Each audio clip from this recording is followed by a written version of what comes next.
Hello and welcome to another trauma video. Today we are going to be talking about the different parts of trauma, that is shame, guilt, and the feeling of worthlessness, and how they present in people. I would like you to please forgive me for my rough appearance. It has been a rough week in many ways, and it shows in the way I look, but I will have a little bit of a spa day today after this, so don't worry. This is temporary. Let's start. As we have talked about before, a baby can't separate between the physical and the emotional sides of its life, and so the baby lives in two extremes, which is both the very happy heavenly place and then the painful hell place. The emotional abandonment builds this entire universe of pain and fear. And this universe almost always includes feelings of I am faulty or bad, and that's why my mom doesn't love me and doesn't care about me and care for me. And the fact that my mom doesn't care about me is further proof that I am an unlovable, worthless being.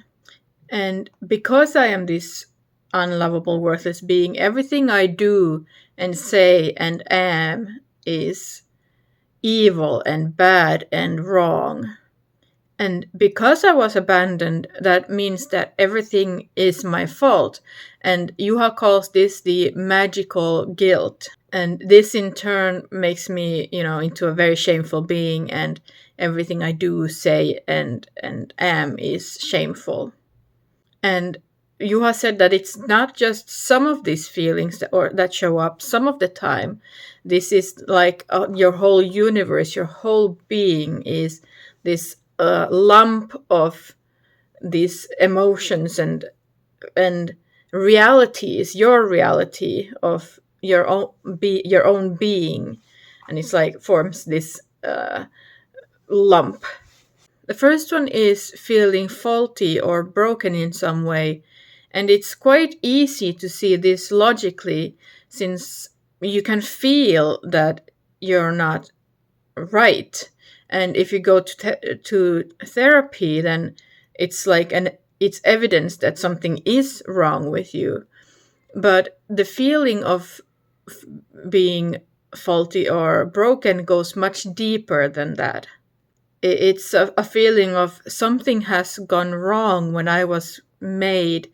There's something missing, something fundamental and important is irreparably broken, or something fundamental is missing from me, and something essential is missing, and I am different from other people because of this.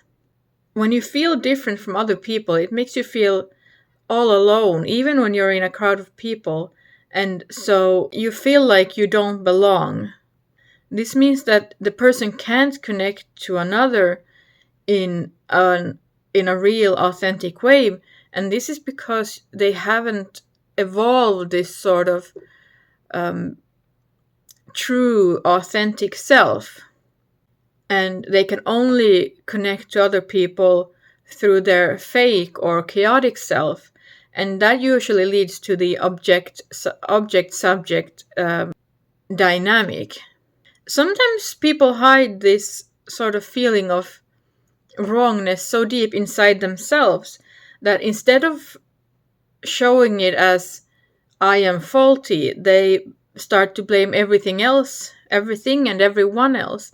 Everyone else is wrong. Your boss is wrong. Your coworkers are just annoying and they don't know anything, and the government is wrong, and everyone else is wrong. But usually this sort of when you feel like this, or when the person feels like this, they will have Freudian slips where they say or think that well, I'm different. I don't belong here in this world anyway. And oftentimes these feelings also show up in your dreams at night. That's when your body shows, or your mind shows, what you're really thinking. And for me, this has been kind of, let's say, big thing in my life. I have never felt like I belong, and I've always dreamed of belonging somewhere else, in some other different world or different time. I've never felt like this is my world. And I've always felt like I don't belong. I will never be able to be the kind of person that this world demands of me. And I just I have never been able to connect to other people, and I have felt that something in me is broken, that I am not like everyone else in a bad way, and I will never be like everyone else also in a bad way. It took quite long for me to get to the point where I felt like I am me, and I will have to figure out how to be me in a world that maybe isn't built for me, but I am not broken. I am just me. Now, the second part is I am bad or evil. This is often hard to grasp, this sort of feeling, and because logically you always think that if you're not good, then you're at least okay. But again, usually the dreams show this feeling of being bad or evil by playing out dreams where you maybe kill someone, or you're doing something really bad, or you're really evil. And I think I have to laugh, because in Finland we have this midsummer celebration where you're supposed to pick 7 flowers and put them under your pillow, and then you will dream about the man you will marry. And when I was a child, I did that. Well, I was quite young then. And I had a dream that the devil came up from a hole in the floor, and he took my hand and said I would be his bride, and then he dragged me down to hell with him. And I think that's my version of I am evil, if, I deserve to be married to the literal devil. And so maybe that's the reason why I've never married anyone, and never really feel like marrying anyone either. So, but yeah, that was just a kind of a comical memory that I had of being evil. Back to the theory. Usually when you do feel like you are evil, you might start to hang out with the bad crowd, or the wrong crowd, and you might feel like you don't deserve better, or the person might feel like they don't deserve any better. They don't deserve to be out in the sunlight with all the good people. They only deserve to be out at night when all the other bad people are about. And this feeling of being evil is so scary and painful that we usually hide it really well from ourselves as well. And confronting this feeling of being evil is very scary as well, if you have to admit to yourself that you are the bane of everyone's existence. I also had this time when I was being bullied a lot in school, and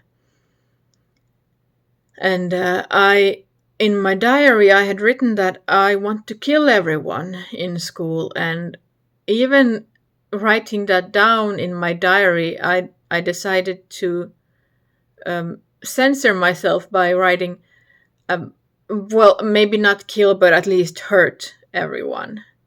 And so it scared me even then, this sort of feeling of being evil. And these are feelings that I think every child goes through, especially if they're being bullied. Then they will want to take out this pain on other people, and so it's more normal than you'd expect. And so I am not evil. I wasn't an evil child. I just was a hurt child. Now, the next one is this feeling of being worthless and unlovable and not good enough. Now, this feeling is difficult to confront both logically and emotionally, but usually the person has some sort of connection to these feelings. Now, the feeling of worthlessness usually sort of overlaps with the feeling of being unlovable and not good enough, but the feeling of worthlessness is much larger and goes much deeper than those, and involves so much more. Now, usually this comes with the feeling of I don't deserve anything good, and anything good that I do get will be taken away because I don't deserve anything. I'm not good enough. Because I'm not good enough. Oh, I had a bit of a coughing fit. Excuse me. Because I don't deserve anything good, any bad treatment that I get is also righteous and deserved.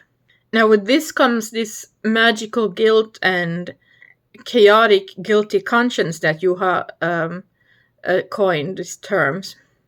For example, that other people deserve help. They deserve to go to therapy, but I don't, and so I feel guilty for taking this therapy spot away from someone who actually deserves it. Now, these people usually stay in relationships that are and friendships that are bad for them, that are unstable, because first off, they don't feel like they deserve anything better, and oftentimes they build these relationships with people that they might not even be attracted to or have anything in common with or even like, but feel like, well, this other person is showing interest in me, so I better just stay with them because I don't want to end up alone, and this is the only way I don't end up alone. I mean, someone at least tolerates me, so I guess that's all I'm worth. I mean, I don't really like them, but better them than nothing. These relationships repeat the patterns or cycles of your childhood, events from your childhood, in a way to sort of you can relive them, but this time maybe change them. You can fix them and experience the love that you didn't get then.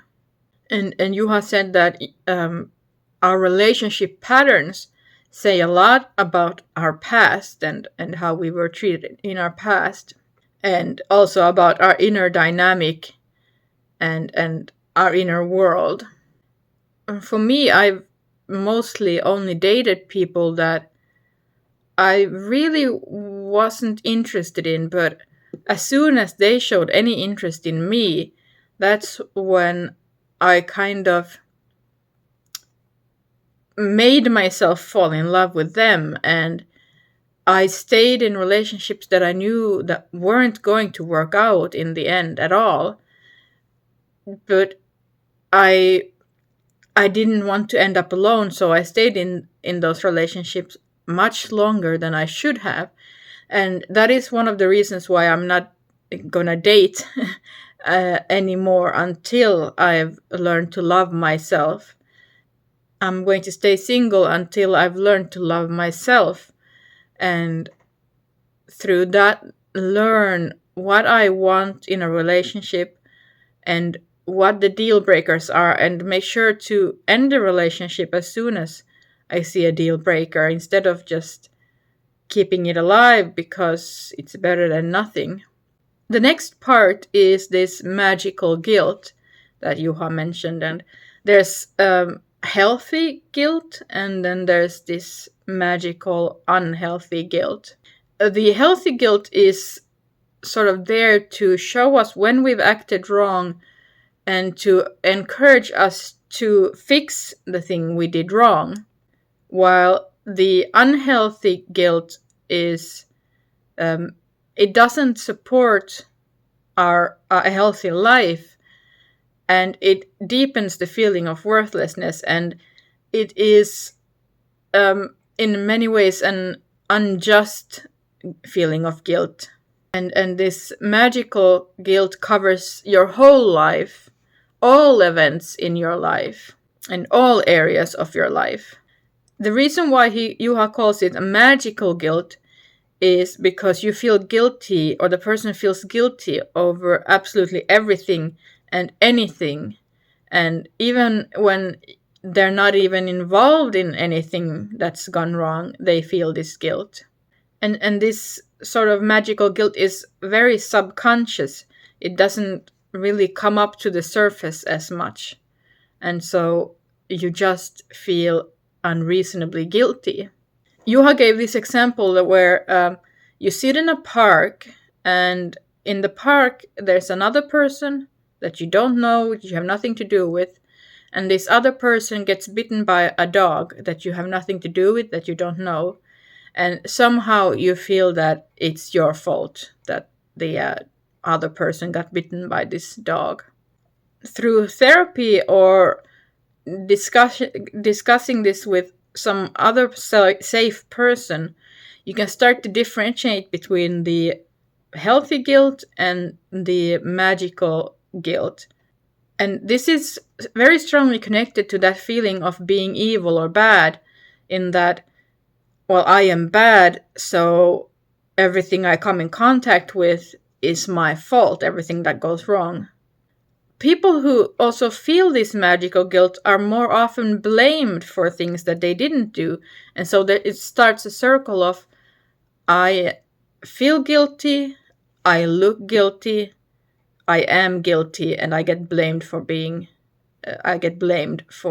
everything.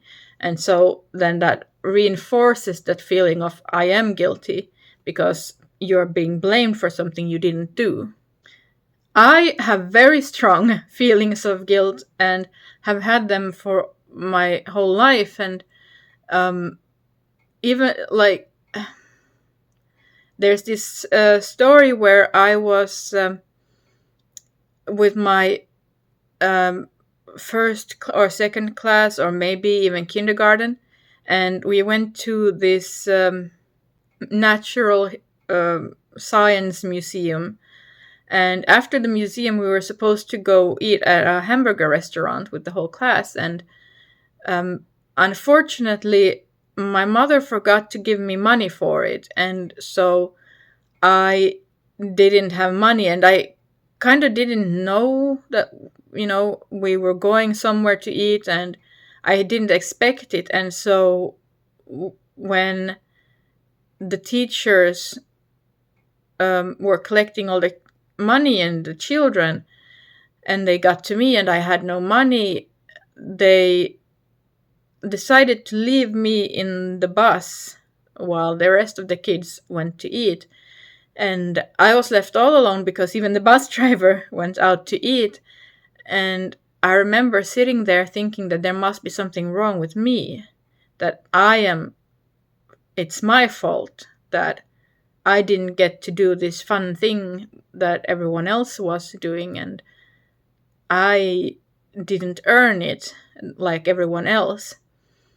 And then there's this other story where that I talked about, where in kindergarten, where I left the food on the plate, and my kindergarten boyfriend got blamed for it. And many years later, I found out that he was gay, And even though I logically can say that you're born gay and there's no one who can turn you gay, I felt like I had somehow destroyed him and turned him off from women completely because of my actions back then, many years earlier. And it's ridiculous when I think about it, but I sort of had this feeling that, well, I made him gay. And I also feel like it's my fault that none of my therapies worked before. I was a bad patient. And so it's my fault. Now, the last part is this whole shameful being. This being shameful covers absolutely everything in your life, every aspect of your life. Everything you do or are or say is shameful. All your thoughts and all your actions are very shameful. And you spread this shame to everything you touch and everything you interact with. And when you find out about this whole shame thing, you want to tear it down as soon as possible. You're angry at it, and you want to free yourself as fast as possible. But then you look at all this shame and you feel like it's impossible. It's going to be impossible to get rid of all of this. And that deepens this feeling of helplessness.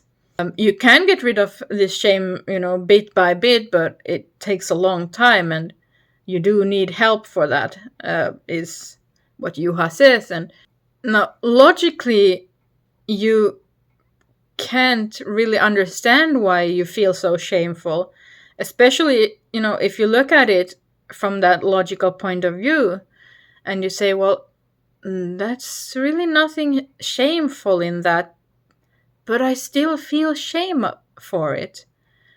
And so you sit there and wonder, why do I feel shame over something that shouldn't be shameful? But you have said that this feeling shameful is so much more deeper than the logical thinking. Feelings are deeper than logic.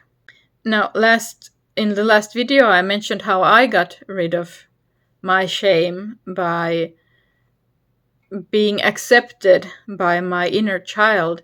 And my inner child told me that nothing I had done was shameful, and that the inner child wasn't mad at me for leaving her in that hole. And so I was able to somehow